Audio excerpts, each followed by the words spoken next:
স্যালাইনের যে বিভিন্ন রকমের আবার ইউনিমার্স পপুলার আবার নিউ ফুড তিনটা নামে উনি এই ওটস লাইন নেমটা ব্যবহার করছিলেন।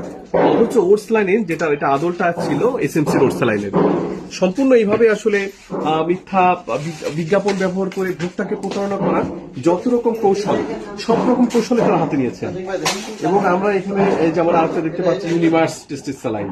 আসলে এই ধরনের টেস্টিস স্যালাইন তারা কোনোভাবেই তারা অনুমোদন পাবে না, তারা এটাও এক ধরনের অনুমোদন তারা স্যালাইন নামে ব্যবহার করছে এবং কাজ চলতেছিল, পালাইছে।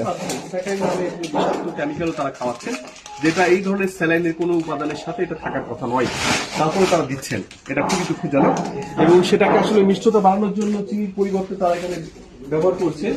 এবং আমরা এই ফ্যাক্টরিগুলোতেও দেখতে পাচ্ছি যে তিনি এইভাবে যত্নসত্ত্বভাবে নোংরা পরিবেশের মধ্য দিয়ে উনি আসলে এই কেমিক্যাল গুলো তিনি জল করেছেন বা জমা রেখেছেন।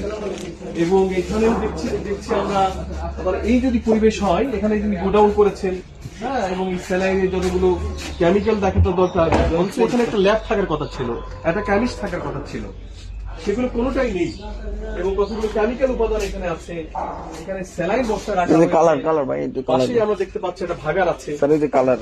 হ্যাঁ, এবং এই কালার গুলো দেখেন, এই কালার গুলোকে দিয়ে তিনি হজবি বা নামে যে কতগুলো জিনিস তিনি বানাচ্ছিলেন। এই যে এটা কালার, কালার, হ্যাঁ, এই কালারের মেয়াদ একটু দেখবেন। ফুড কালার তো লেখা আছে।